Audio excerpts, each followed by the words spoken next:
So good morning, everyone. Hope everybody enjoyed yesterday's trade show. Got some good information, take back to your communities. Got the chance to mingle, to make some connections, provide some feedback to what you may or may not be doing in each of your communities.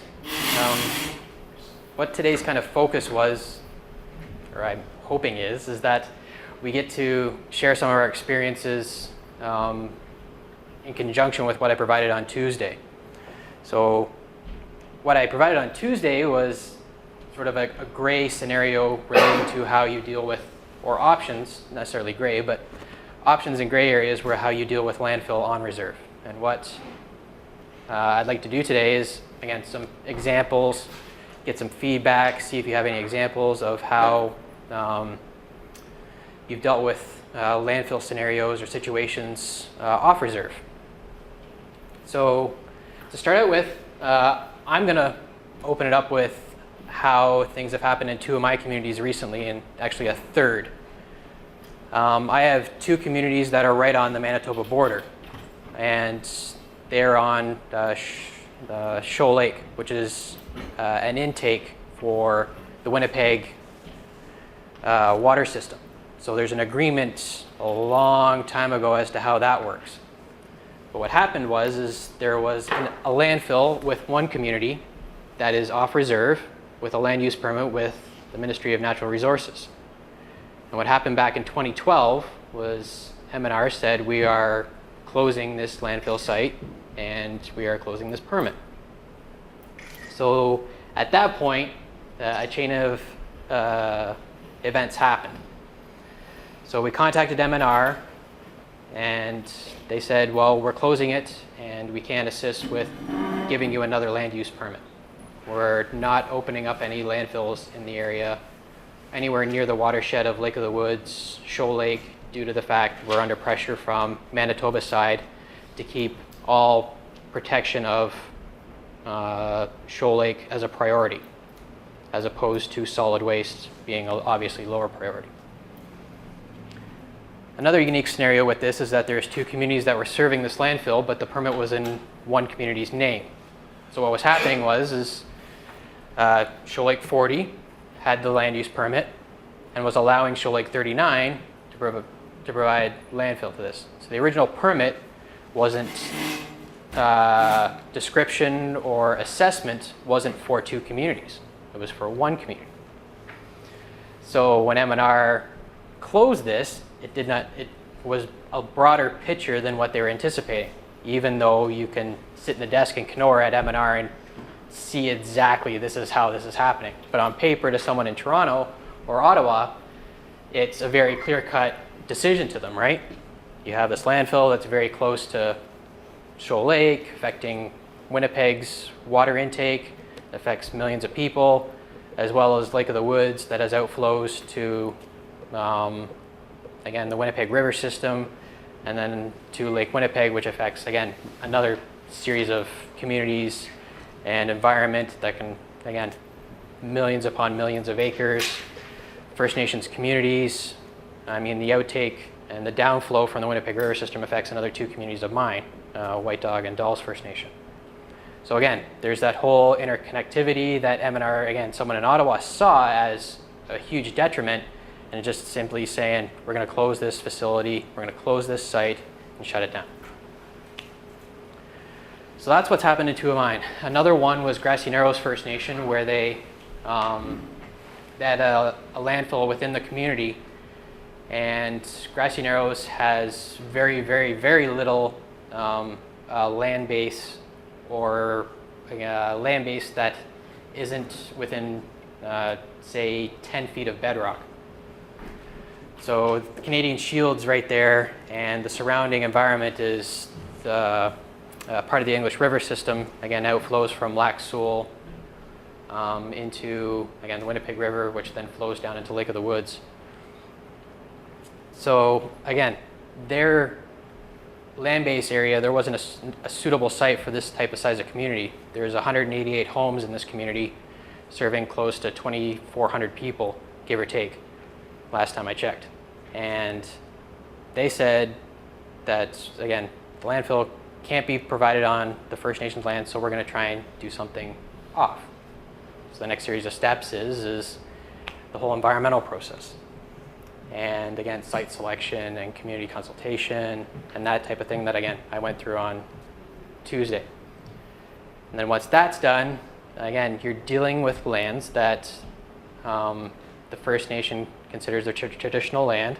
And again, they don't want these environmental impacts affecting their daily lives. Not everything, just as we all know, happens within reserve boundaries. There's a greater, broader picture that needs to be taken into account. And in my case, it's all about water and source protection of water. Kenora area, Kenora district is highly, highly dependent. Basically west of Dryden has said that water is our thing. We're going to bring people here to enjoy our land, the water, how everybody deals with the water, sailing, boating, fishing, and all of that. And again, with the community in Grassy, they said the exact same thing. It's like we cannot allow this to continue, even the possible of leachate, the materials that we're providing, to affect, again, our livelihood. And one of the side notes of that is Grassy Narrows issue goes back generations. There was logging and mercury poisoning within the community that affected their source water. So there's a large, I'm not sure the proper word, and I wish I had the elder there from the community that would be able to describe this, but much better than I could. There's a very, very large concern over water and how water is used for this one community, as well as the other two, Shoal Lake 39 and Shoal Lake 40, as to how they proceed, again, with an existing landfill closure and then proceeding with a new. So when you're dealing with off-reserve lands, in my case, there's two choices. Anybody want to probably throw out there the two choices? I know somebody knows, but I thought I'd open it up just so you're not hearing my voice for the next hour. Come on, everybody, you're dealing with Crown land or private land, in my case. Anybody think of a third scenario that you deal with around their communities? Municipal agreement. Thank you. And then there's possibly another one that, again, I haven't directly related to or had a dealing with. Again, it's just something that was brought to my attention when I was preparing this with the gentleman in my office who deals directly with the MNR most of the time, is that there are smaller dealings that you have to go with the MNR when there are claims. And again, that has to go back to permitting. And again, I don't know how that avenue works. Again, mainly what I'm going to try and present here is how you deal with Crown land and private land. So, I kind of like to see if there's anybody from anybody out there that wants to kind of share their story or their instance or a possible scenario that, again, it deals with solid waste. Before I sort of touch base on how M&R works in that type of scenario. I mean, you can keep it confidential. Again, my hope is that, again, somebody's willing to say something. You can take a tidbit of information from your story that may help with on down the road before I continue on with my three stories. Yeah. I worry about where our landfill is located because it's so close to the body of water. Okay. Our landfill is right beside the lake. So your primary concern is, again, source water protection, right? Yes. Surface water and even possibly groundwater protection, right? Just because of its proximity. And how did the landfill come into existence in your community? I think it just kind of grew there. I'm not exactly sure. We have a very tiny community. Yeah. And I'm hearing that a lot, especially, not especially, I mean, I hear that with my communities is that there's, and again, I've heard it with a couple of others too, is that people within their own community are basically selecting a slate at their own whim, right? Whether that be something that's been done in the past or something that's really accessible, sort of this little, I don't want to say goat path, but I've heard that term a lot with my communities, is that they pick a goat path and then something that's just they can get their truck down and that's kind of out of the way, and they provide a landfill for the community. And then again, word of mouth spreads through the community, and then your issue is getting larger and larger, and there's more garbage, and it turns into, it can possibly turn into scenarios where you're affecting water intakes, groundwater sources, and that. Does anybody have another type of scenario? Okay, our landfill is on the crown lands on top, Yep. but it reaches down to one of the small little ponds. Yeah. They were going to close that. They've been telling us that we're going to close it. We're going to close it. So they tell us to give them 3 options. And I know they try to put it behind in the community where our lagoon is. Our lagoon is there, and they try to put it further in the back. So they did a trench. So then when they wanted to go and inspect it and everything, there was a lot of water in there. So they said, well, we can't use it because there's too much water. It can't drain. Right. So right now it just looks like a swimming pool or a lagoon. So we can't use it. So we're still continuing to use the existing one. But now they're trying to, but we're not the only ones that's using it. People in the town are bringing their stuff in our site because they don't want to pay. Okay. So that's another thing that we're having problems. People from town are bringing their garbage to our drain. We're not the only ones that are using our landfill. Right. So I mean, it's kind of, I don't know. We try to do stuff and we try to gate it, and then, but then even if you gate it, people just leave it. Off the gate. Yeah. So, I don't know what to do. That's where we are right now with our landfill. We're just trying to get options and where to do, because we know our site is going. It already expired, but we're still using it. Now, are you a road accessible community? Pardon? Are you a road accessible community? Yes, we are. Yeah. So again, I'm assuming when you say they have given you the ultimatum to close your landfill, you're referring to either Ministry of the M&R. Environment or MNR. Yeah, and MNR. we Okay. said close it because it's, we have no more room in it.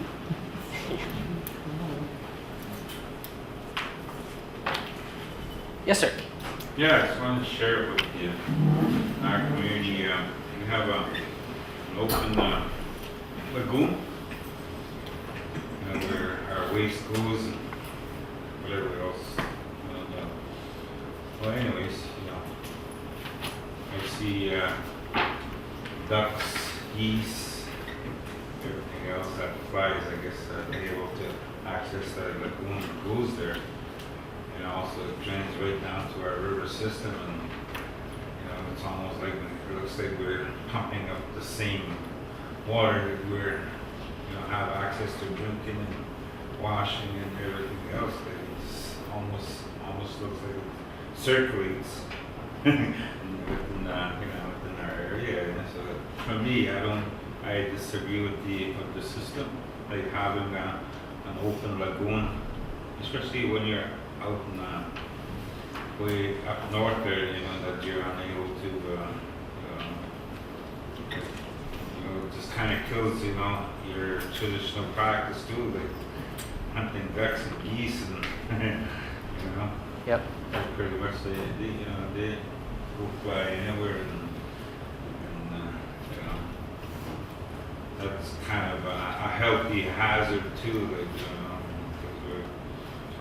now we're facing a lot of things, especially cancer and everything else. And, so I don't agree with the lagoon system that are existing in First Nation reserves.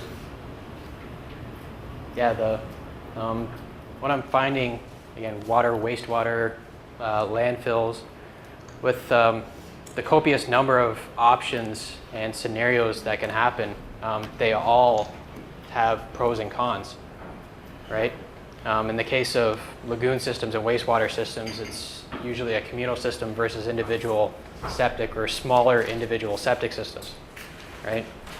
So, and again, there's a balance to be made, right? In the case of large facilities, lagoons, we're talking about affecting large environments, and individual systems can as well, right? if you take, again, an individual system and then multiply it by the size of your community, is there, again, are there effects mitigated? Are they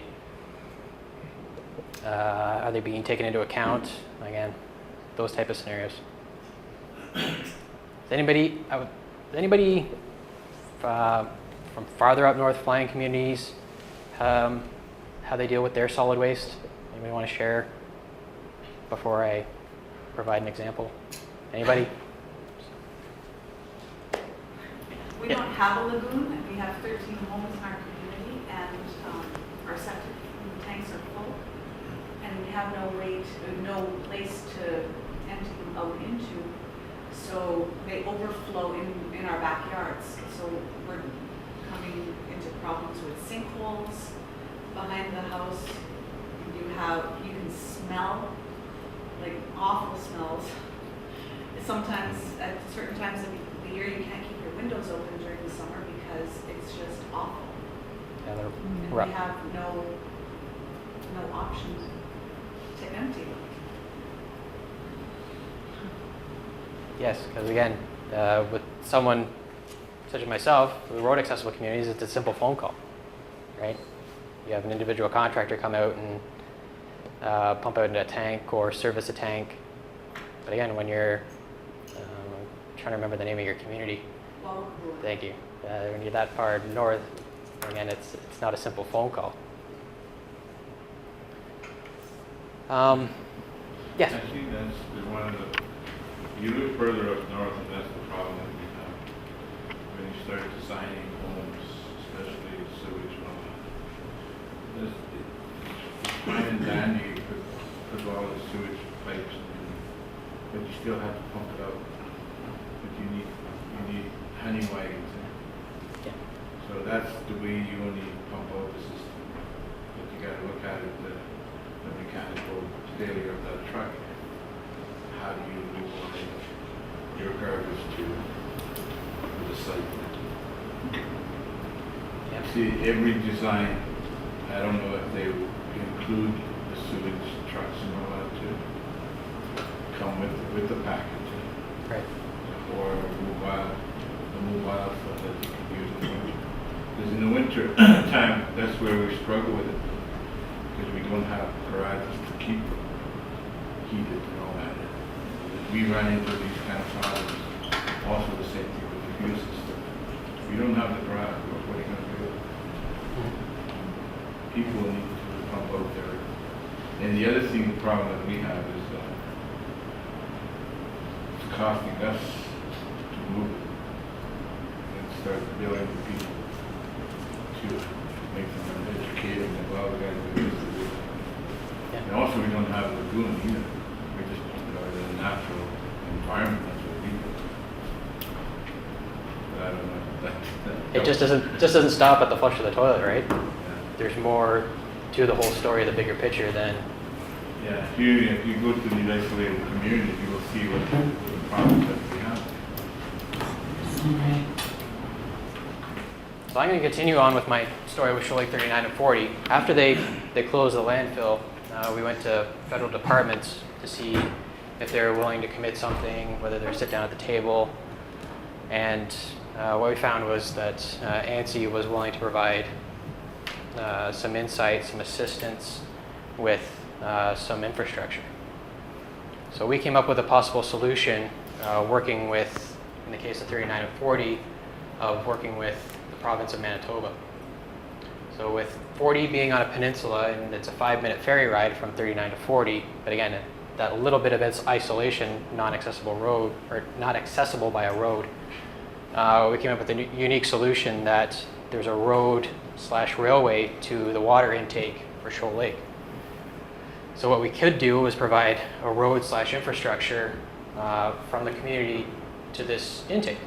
And then from there, garbage can be transported to Manitoba. And what ANSI came to the table with was a vehicle, right? And there was initial public consultation and support from the feds at again, there was quite the negotiation from what I hear between, again, a table of engineers, a table of federal departments, because in this case you're dealing with ANSI, the province of Manitoba, as well as M&R. And M&R played a small little role in this solution, but again, they need to be brought in because, again, they closed a permit and stopped the landfill use. So ideally, what the community wanted was they wanted to solve this on their own. And I'm seeing this more and more across my communities as the option to go to. They are starting to speak to me of solving things on their own. I don't know whether they want to call it an understanding or the simple realization that there's not enough money to go around for their needs. I mean, we've all been hearing how O&M is getting smaller and smaller, capital funding is getting a little smaller and smaller. So they're saying, our community has an individual issue, we're going to try and solve this as best we can within our own boundaries, our own borders. The case I'd like to provide that was Dawes First Nation has a small landfill within their community that Health Canada for the last 8 years has been saying has been inadequate. And this current chief and council the last 3 years have said, we're going to close it. It's within our community, we're going to stop this, period. The unique feature about, not unique, but is being a road accessible community is that they're only 30 minutes to the city of Kenora. So they're working right now with the city of Kenora to determine what they can take and what they will take and how much it will cost them to take it. Because once you get in an agreement, you're providing more refuge, garbage, recyclables to something that wasn't initially designed for that, right? So their solution is they're starting out small. Said we're going to inform the community that the landfill, the way it is right now, is just not acceptable, right? And we're going to start off mitigating as much amount waste coming into the community prior to saying this is what we have to get rid of, right? They're just going to reduce it. That's their hope right now. That's their primary focus, is that they just want to stop people bringing as much garbage as they can into the community. From there, they started a small recycling program. They started with 1 bin, simple as that. Said, people, if you could just simply separate your paper and your aluminum cans, we'll take care of the aluminum cans, and we'll set up little stations around the community where you can dump off your paper and we'll take care of it. Whether it's in a box, they started constructing just simple pressure-treated hinge lid boxes, sort of semi-bare bin scenarios, right? Where they're just recycling. They're not garbage. There's a whole other sort of separate way they collect garbage in the community with the individual truck goes around and collects it on garbage day. And their garbage is usually set at the front porch. So they identify a need. They're starting out very, very small. And again, that's one of the things I've heard, again, dealing with other tribal councils, other communities, is that you start out small and things start to snowball, right? People take change in very, very small, gradual steps to finally reach your final goal of not having as much waste coming into the community and not having to transport it enough down to Kenora so you're tipping fees and you're not being charged as much in the community, right? Unfortunately, I'm not able to share exactly how they do that financially, but again, they've found a way in their books somehow without actually charging people in the community for landfill or solid waste and recycling within their community. Grassy Narrows had decided that at one point there was the design for a solid waste site off the community, and ANSI pulled the funding. There was that whole series of events a couple of years ago where, again, capital budgets were cut, reallocated, whatever it may be, it doesn't matter. You get that letter in the mail that says you're approved for this and now you're not. So you have to make a decision, right? So the community is still getting solid waste no matter what, right? People still provide garbage, still have recyclables to get out no matter what. It doesn't stop. They still have 188 homes and 2,400 people. It's got to go somewhere, right? So what they did was they started working with, again, the city of Kenora. They have a construction landfill refuge up Jones Road, which is another 45-minute drive down the road. And they're in the process of, again, working on a municipal type agreement of how you're getting, again, what they're providing to that landfill. And again, that landfill was initially designed to accept refuse and garbage and solid waste from Grassy Narrows, right? So that's a possible solution.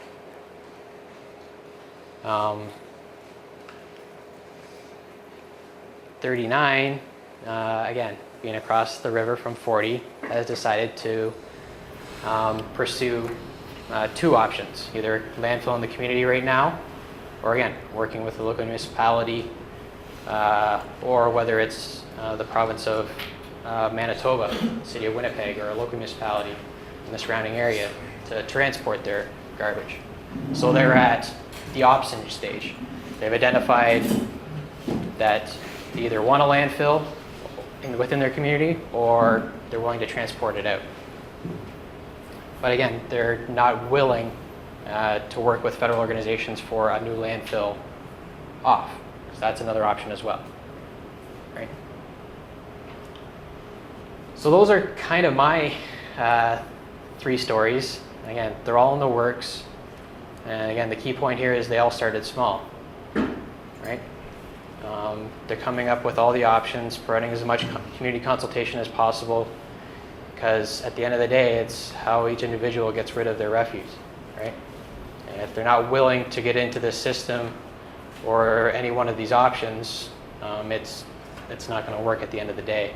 You're still going to have garbage filling up in the community, in the front steps, back porch, wherever it may be, the garage, shed. It's going to be there and it's going to be piling up.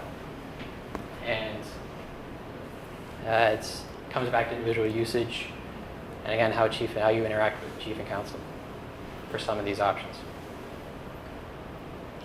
One of the projects that's been brought to light with Flying Community that I was privy to, the organizing committee members provided me an example of where there's a landfill off reserve. And again, it's kind of that typical scenario where it's not ideal, right? There's an issue with it. It's quite a ways outside of the community, so there's the whole transportation, maintenance of roads, lack of fencing, lack of separation. Right now, it doesn't seem to be a huge threat to either the community's water source or a water source in a larger, bigger picture. Because with Northwestern Ontario, you're bound to run into a body of water, 100 meters down the road. So that's always seems to be one of the things when picking a landfill site. But they have gone, the story goes is that they've gone through the procedure of dealing with ANDC. They've gone through the whole apply for funding, provide paperwork to a federal organization to say, this is what we need to do, steps to provide a proper design for a new community landfill, right? Based on the size of the community, they're providing refuge to some site at this point that they don't know of. And then from there, they found through tendering that it was going to cost over $2 million for design and for a landfill, for an engineered landfill. And what I've found in experience is that sometimes,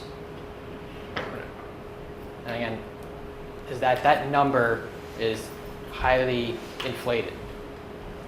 And just the other day, I was on the phone with my boss, who, again, has dealt with First Nations in the area, surrounding First Nations and their landfill, and he looks at the number of $2.1 million and said, "Are you kidding? Is this a joke?"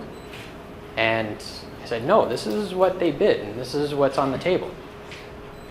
And he goes, "Well, tell them to go back. Tell them to find a better solution." And I was like, "Well, I can't tell them, but I'll provide the words that this number, it makes 0 sense." right? So when it comes time to the engineering or design, what we found lately is that there may or may not be a better solution. With our communities, we get a number from a consultant, an engineering firm, and look at it and take it at very, very, very face value, right? Just because an engineer in an office in Winnipeg is designing a solid waste system for my communities doesn't mean he's going to be absolutely right. His value engineering is very poor from an example of taking it to the next step. And what I mean by that is that take that number or take the scenario and the options that you've been given to your community for solid waste and take it to the next step. Go to a contractor, go to people in the industry who know your specific needs and know your specific environmental conditions and ask them for a number. And what we're finding, again, in the last 2-3 years is that that number seems to be more accurate than what an engineer is providing you at that initial stage. A lot of the time in the past with my communities is that they had stopped at that point. Once ANDC had been given a number of $2.1 million and they say, no, we're not doing, are you kidding? We can't afford $2.1 million right now. It seems to be dead in the water, right? And I've seen that scenario many, many times.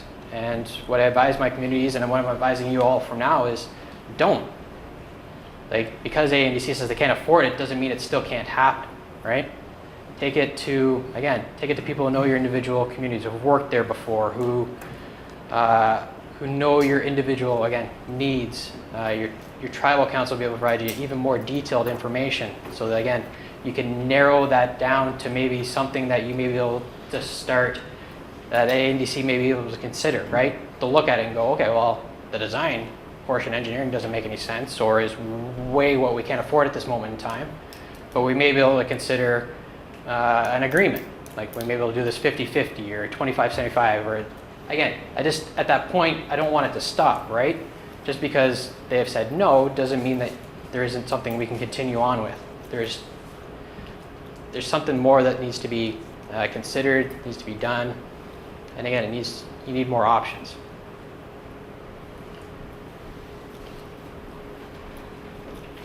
Has anybody have an example, solid waste or land use, again, where, again, ANDC or you've gone to a federal and they've said just, no, this just is not financially ever going to happen, or not necessarily ever going to happen, but again, this number just doesn't make sense?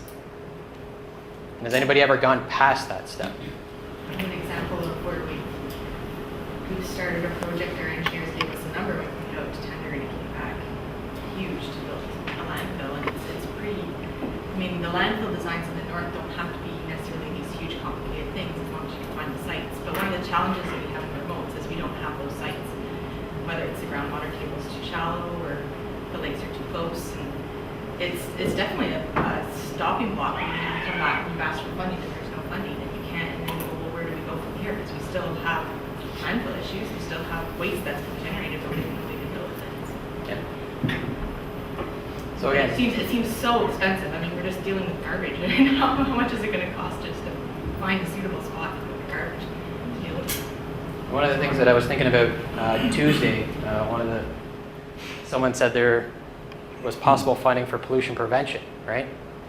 Instead of thinking of solid waste as something that comes into a community and then has to go somewhere else, why can we not consider pollution prevention as something that's stopping going into the community, coming up with means and measures and options of controlling what's coming into the community so that you're not getting rid of something at the end of the day, right? Can anybody see what I'm the direction that I'm thinking? We've had some success with that, where some of our communities have banned plastic bags at the dumping store or at their store, and it's made a huge difference in landfills. I mean, again, starting out small, I've heard stories, again, flying communities on the winter roads with vehicles. Derelict vehicles piling up or being ditched along the way and then becoming an environmental issue, right? And metals and plastics and fuel and oil and all that type of scenario. Again, start small programs where you inform the person of this is what's happening, and by you providing this action, this is what can possibly happen to the environment that you consider very sacred and very important. Start with something small like that. Or again, start with small, stop getting plastic bags at Northern Store. Those type of ideas. Try not to think of it, or try not to have like this, the mindset or the focus of the traditional garbage comes into the community and then garbage has to leave or stay or go to a landfill. If you can start from the source, right? Have people under the understanding that, or of the option that the less you provide, the less we have to control, right? The less we have to provide. Yeah. I think one of the things that looking at the environmental initiatives or issues that we have concerns about, I think the education is the first priority. You got to educate the community and say, okay, like you talk about recycle and motorized vehicle parts and all those things. We have to educate the community and say, look, we're going to look at a different way, different approaches. Yeah. So we're going to do recycling, paper, you're talking about cans, plastic, whatever it may be. So it takes, you have to turn your community upside down and say, okay, we're going to do this. Like plastic bags you mentioned, Yeah. I think that's one of the things that, like you talked about yesterday, start off with small initiative and build it up. Okay. But I think you need to educate the community. Who you educate, the homeowners, or even maybe the store should be the ones that should promote it and say, okay, we're going to do this now. I don't think chief and council will be able to do it.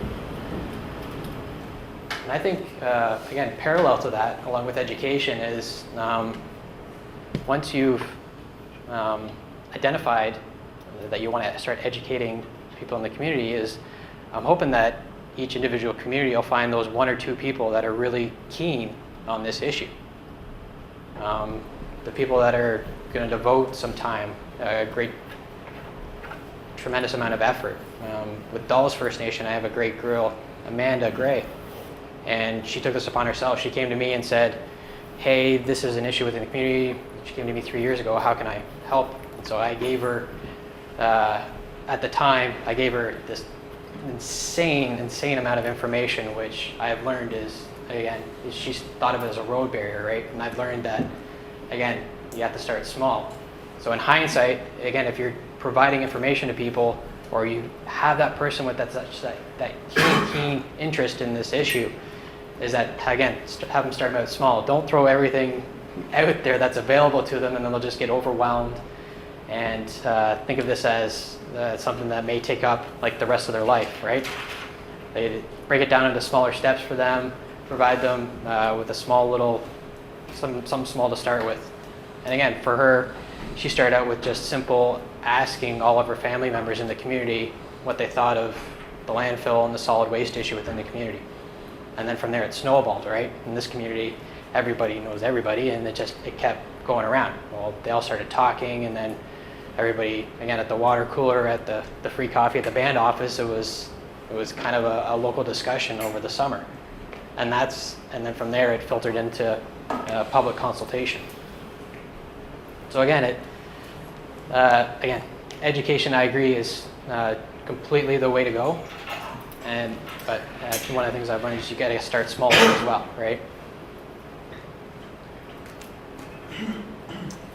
One of the other things I'd like to ask, is there any other specific land use issues that you've been having with your communities, having to deal with municipalities, or well, we'll start with municipalities. If for the road accessible or anybody like that have had dealings with, again, municipal type agreements that have worked, have not worked, or no? The only thing that I have a concern with is that I'm not sure who's burning it. Like, somebody's always burning our garbage, and we have like it smells. Yeah.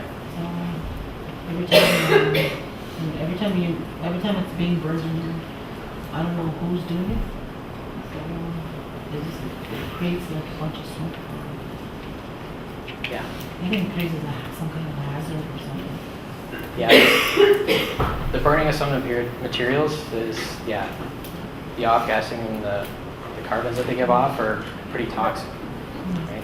It's really bad. And even Yeah. if you want to go through your garbage, it's a big pile of smoke, and then it lingers in your car and you leave.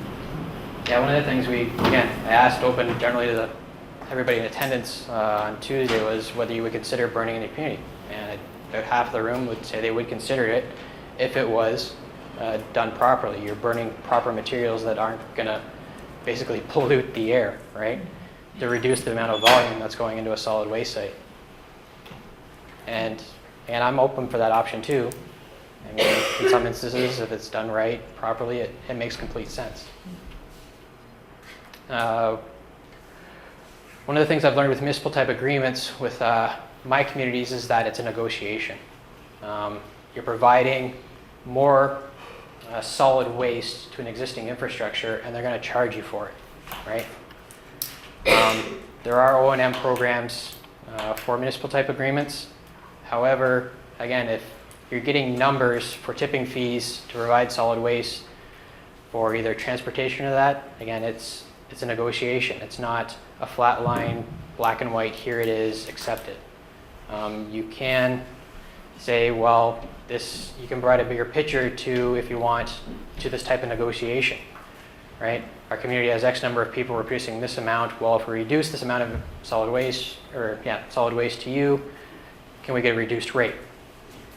Again, are you delivering it once a week? Are you delivering it, again, I typically don't see anything more than once a week, but is there the option of bi-weekly or even monthly? Can you store it within the community at, say, a temporary site where it can be stored there in some sort of bin or some sort of container that can be labeled bi-weekly, right? Your transportation costs go down.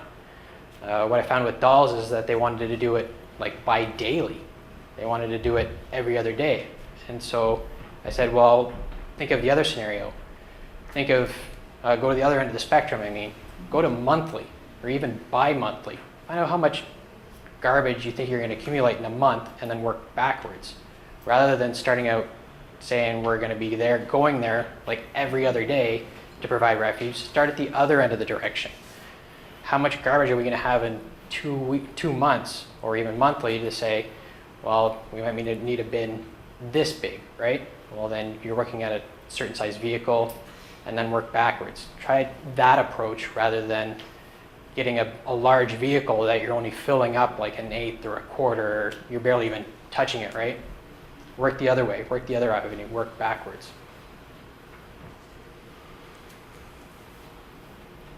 Yes. Just, I guess, some issues, I guess, from the department's perspective on MTA, some of the ones that we have. Some of them don't include the entire waste stream, which is an issue. So they have weekly pickup and the household stuff gets taken care of, or bi-weekly pickup in this case. But when you have a couch, a mattress, shingles, whatever that you can't fit that in a bag and put it at the end of the road. So they still have an on-reserve site that's getting bigger and bigger, and there's burning there all the time. From the department's perspective, while they have a waste stream provided, yet they have this big mess up on the hill. That's an issue because, well, who's to blame for that? And it's a bit of a finger-pointing exercise. We're working with that community to try and work those things out. So if I guess there's any caution to a community getting into this, I would say keep in mind that this is a big change for people. It's convenient to go and dump whatever you have to dump in a hole on the end of the road, then try and get into a collection, or you can't put a mattress in a bag at the end of the road, or whatever that may be. We have to try and address those issues as best we can.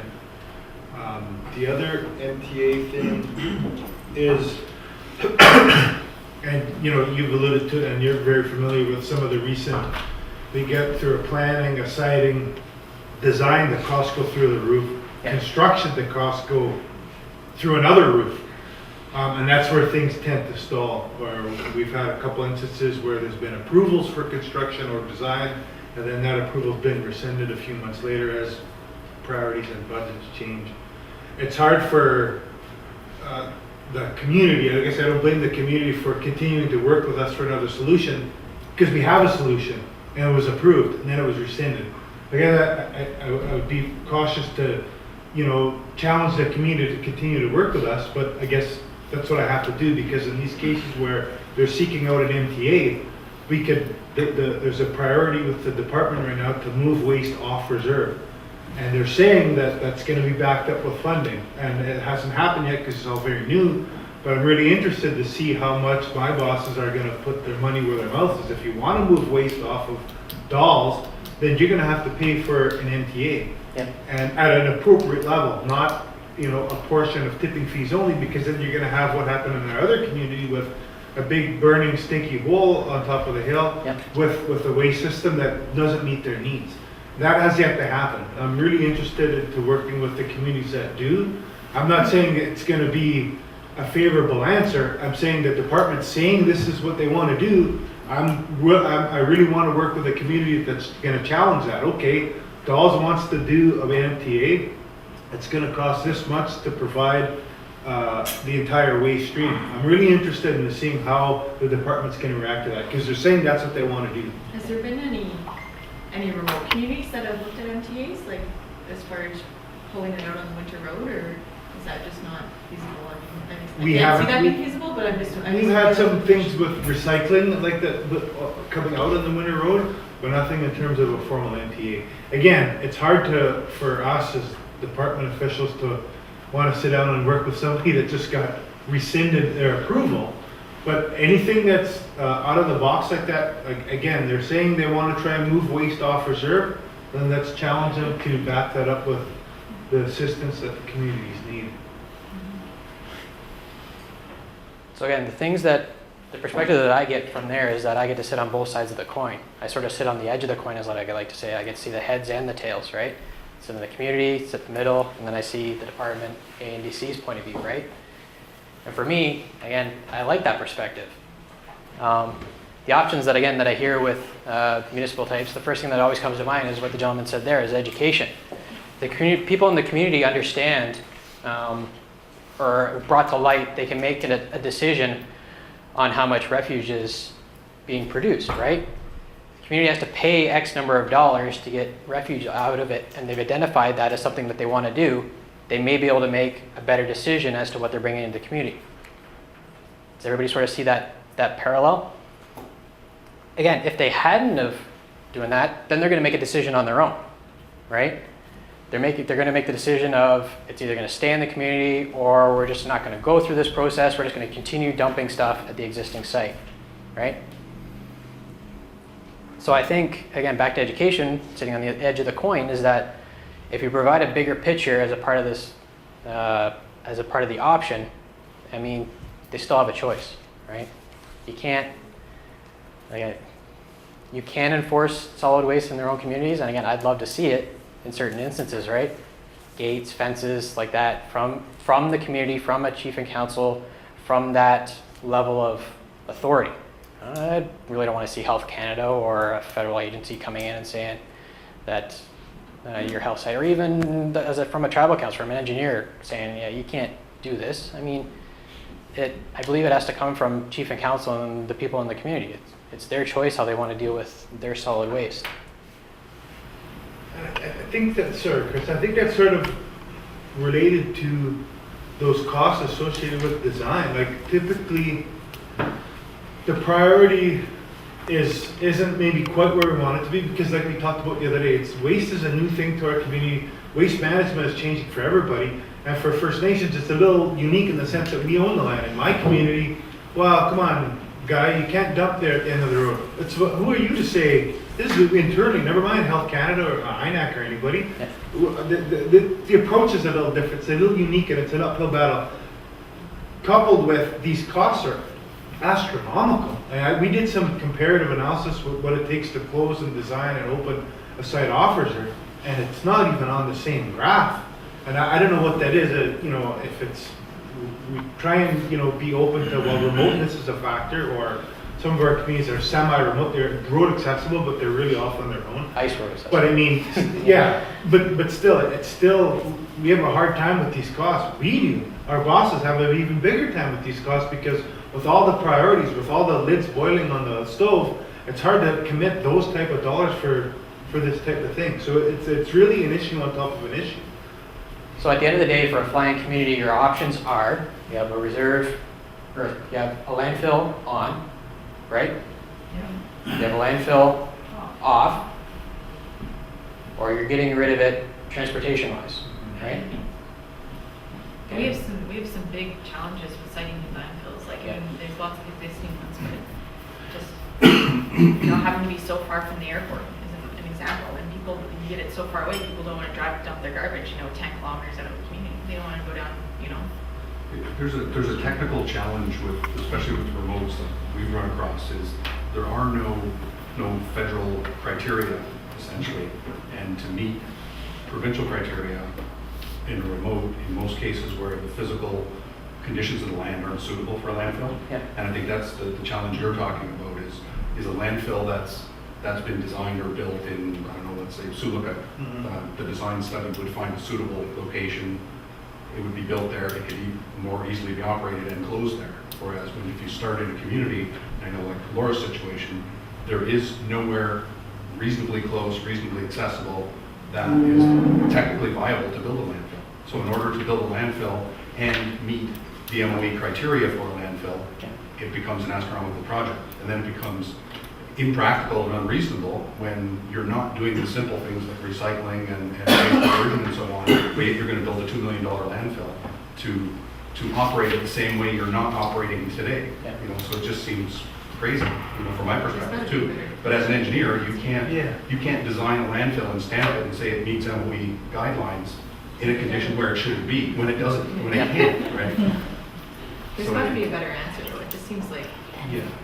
$2 million, $3 million for a new landfill to deal with waste just seems, For the size of our community. for the size of the communities and the. But the ability to do something practical is what it comes down to. When you say the community has to do it itself, as an engineer. As an option. That's like, As an yeah, option as an option. and a way to handle it. As an engineer, you can't say, in a situation that doesn't meet the guidelines, I can't stamp it and say, yeah, you're good to go. Whereas the community, to do something practical and right for the community, should be able to do it themselves. Gotcha. And, to follow the guidelines to the best. You talked the other day about gray. Yeah. There's a ton of gray in there. Yes. And the community is in the position to deal with the gray if it's interpret it. presented and Yeah. interpreted and educated properly. And that's where the focus really needs to be. Now, one of the things I think of with flying communities is that, again, landfill landfill on, right? Landfill off, and then shipping it out. Can anybody think of a fourth? Don't truck it in. Don't have it there in the first place, right? And that only works to a certain. I know there's a whole other ball of wax with that. Can anybody think of a fifth? Waste to energy. Country of Sweden has 2% of their garbage goes into landfill. 2%. The rest of it's recycled or turned into energy by some means. Again, personally, that fifth, waste energy for remote fly-ins seems like an astronomical cost. I don't even know if it's even been considered. But again, for me, sitting on the edge of the coin, it's an option, right? I don't know whether it's been considered, again. And then whether any one of those five, can you take those five and can you combine 1 and 2? Can you combine 3 and 4? Can you combine 1, 3, and 5, right? Then can you see the number of options that are available, right? And then again, from there, it's once the options are identified, who's involved, right? And it's costing. Again, the edge of the coin, I've yet to have it just not go into the community, or again, whether anything's been done for waste energy. Reducing volume with something like a baler. I don't know if communities have thought about if you purchase a baler or go through Leslie or something. You mean like baler? Well, like Yeah. bail it to. Yeah, to get a, put your garbage in, and do it in a nice little box. And it's just compacted, right? So basically a Wally machine is what you're talking about. Have like Wally roll around the community, pick it all up, spit it out in a nice little box. Yeah. And then from there, you're thinking Well, landfill on. landfill on reserve. Recyclables, you can try to get it off, but Yeah, basically just landfill it, but it takes a lot less care. Gotcha. Has anybody ever thought of private enterprise? Has that option ever come out? What do you mean by that? Landfills in the United States are operated independently. It's set up as a business. It's private ownership of the land, right? It's set up as an economic development thing. And then again, the route and avenues, I, again, have never seen it. I don't know if it's an option, something to be considered. Again, whether the regulations and how they apply to private ownership, and I'm sure they're just as stringent, just again, being in the same province, in the same area, in the same. But again, is there any benefit to it? I don't think so. Isolated planning community, I don't think so. Because you can't even pay your own sewage take, pump it out, garbage, I don't think. And the whole thinking, the whole reason I'm throwing that out there was, again, there's this whole clear, whether there's an advantage of not having the First Nations books open relating to solid waste. Again, I don't know if there is that Basically, advantage. If you look at it, if you're O&M funding it, Yeah, then you take that advantage of it. Whatever you get, if I want to privately do it, yeah, then I have to know how much they have. yeah. And I take all their O&M costs and say, I'll do the garbage for you. But in the meantime, what else they can't do anything else. Garbage collection is an expensive job. No. Daily, weekly, monthly, but you have to have a garbage dump to take it to also. It's like you build like you say, build the landfill, it's gonna cost you $2 million. I'm not gonna charge them $2 million, isn't be quite. Yeah, your O&M annual budget's not. Yeah, that's the next one. Oh, yeah, 5 figures, like they are. Yeah. But I really like your point about mixing some of these together.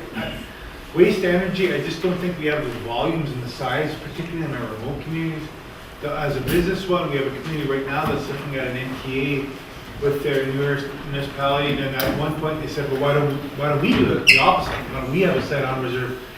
And I just cringe at that because the stuff that's going into the hole is much different than it has been in the past, and you end up with this huge liability. And maybe it works, and we have private run landfills in Southern Ontario that have MTAs with First Nations, but that's a huge risk. Like and it takes up a lot of land, and I don't know if our communities have the volume or the land to want to do that. I mean, this community, I'm really hoping that we could, relook at things.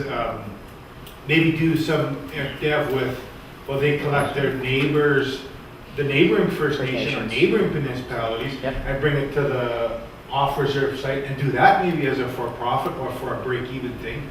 But if, for non-reserve, like as purely active, I cringe at all the negatives, and I just don't know if we have the land or the volumes to make it work. But some of the challenges in the remotes, when you have a $2 million price tag, well, we can get, like Rachel said, some sort of compactor, some sort of agreement with the northern store about, well, when the truck goes out empty, could we fill it with plastics? Could we fill it with cans? Could we compact our plastics with the shredding machine that apparently is available? You put all your water bottles in and it shreds it into if you've ever seen Toy Story, it shreds it into like a bunch of plastic.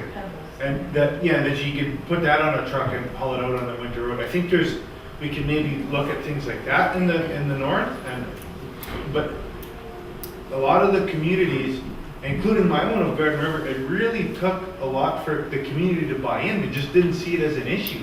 Of all of the pots boiling on the stove, this wasn't really the one that was really at the forefront. Like I said, when we moved our landfill, people kept dumping at the old one, even though it was on sand and our river was right at the bottom of the hill. It's probably a good textbook for the worst place to put a site. You put up a sign, the sign gets shot, they put garbage bags and you put up a fence, garbage at the fence. It took a long time for our community to turn the corner and recognize that that's not good. That stuff that's going down that hill is going to come back and haunt you. It's not like the 50s where it's paper bags and some bottles that you took back and got a nickel for. It's much different now. And it really took a lot to change that. Yeah, again, I like looking at shared scenarios as well. For my community, again, it's not just going to be a municipal type agreement with dolls. I mean, they're going to have to start looking at, again, diverting stuff from their existing site, stopping people, again, not necessarily following the rules, but again, when it comes to curbside collection, which is ideally what they want, again, stop the tires, the shingles and that couches and fridges showing up at the curb. And just one more thing, just to plug our lead speed fund here, we can help with pollution prevention if it's to help a community, with some communication about, say, for instance, dolls. Well, we're going to go to weekly collection now. It's once a week. Well, I know what that was like in Garden River. What happens if I fill back of garbage on Tuesday? Well, it's a change. People are resistant to change, right? If a community wanted to get into a system like that and wanted some help with community information sessions or buy-in, or have Health Canada or even one of us go and say, when you throw a battery in the ground, this is what happens. When you burn it, dioxins and furans are nasty, nasty stuff. To go and to help educate and promote that, whether through help from Health Canada or us or our lead speed, we can try and help the community with turning that corner. And one of the other things, another option, again, I'd like to reconsider again, sort of has to do with recycling. But again, on Tuesday, even today, there hasn't been much discussion on, again, reuse. Whether things can be repurposed. You not necessarily have to take a demolished home, the wood studs from a demolished home, and burn it, right? It doesn't necessarily have to go into a landfill. Whether you can take the time and effort and have the resources available to take, say, again, as an example, a stud, take out the screws and nails and repurpose it for like a shed or some sort of small, even garbage bin facility. Try not to think of solid waste as something that has to go from a house to a landfill. Think of it possibly as something that can go from, say, a house into something else. Again, taking bits of plastic. I keep hearing like water bottles seem to be a big issue. Again, I know for one of my communities it is. Whether you can come up with a solution or even an idea, whether or not you have the volume. Again, typically things just started as an idea and then they sort of snowball. But at least start with the idea. Start with the option of throwing it out there to say, hey, from your house you have all these bottles, and we want to try and repurpose them for something else. Right? A lot of my community, one of my communities replaced 45 homes in the last year, and again, those 45 homes got demolished, right? And from where I sit, that demolished material had to go into a landfill, right? Initially, my first thought was, well, let's try and repurpose it. Let's try and reuse it for something else. I know some of these products and some of these things that you find in your home can't be reused, but let's make every effort to reduce what we can to stop going from a demolished home to a solid waste site. So again, there's that whole other stream of another option. Again, if you can combine any one of those 5 or come up with something else to reduce solid waste. We have about 2 minutes left, but I just want to plug this afternoon after lunch, Stephanie Allen's going to be talking about waste diversion and really getting in, I think, to some of the programs that are available. Yeah. Thank you. I was about to ask you how long I was going here. So, unless anybody has any other ideas, comments, suggestions, again, I hope, again, you at least got something or a little tidbit or a little idea, something that may be able to go back to your community, even something that I've experienced that, again, you can share, chief and council, community members. And from your silence, I'll take that it's time for a break.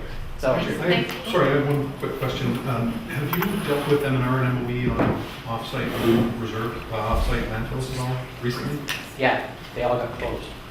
They all got closed? Yeah. But in case, well, in remote, there, like I've worked on a couple where there is an off-reserve landfill and MOE and M&R don't want anything to do with it. They can't close it because the community has no other option. So it's become, in a case where your only physical place where you can put a landfill happens to be off reserve, they don't want to issue any permits or anything, so it's become a very gray area.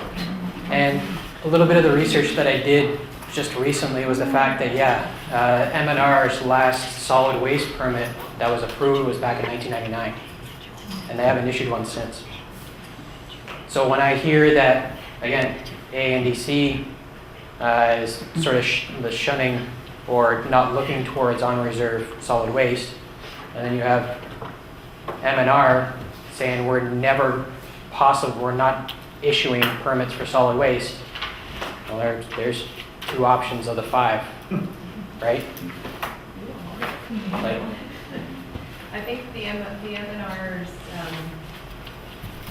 take on that at the moment is there has to be some sort of land transfer. They're not going to be issuing any more land use permits for. That's the last one I worked on became Yeah. an imaginary ATR. Yeah, it would be some, I don't know if it has to be an ATR, we talked to our landspeople, and I think there's other ways of doing it, it doesn't have to be a whole 10-year ATR process, but there Well, I has guess to it be becomes, some that's why I sort say of- imaginary, because Yeah. when Yeah. Robbins walks away, it's now yours. Right? It's yours, yeah. But it's not, But it's not, yeah, it's yours, exactly. but it's not. Yeah. that's the What dream. happens to the other users, like on Shoal Lake and that landfill, it wasn't exclusively 39 and 40. What about the The 200 or so cottages on Shoal Lake? What are they done now? the cottagers, as far as I know, stopped, and they started working with chief and council as to what to do with their refuge.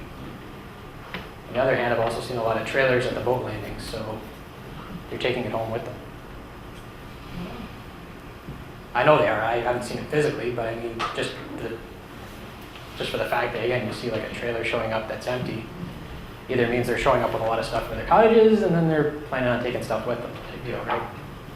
And same thing with Washgonagon, was the same thing.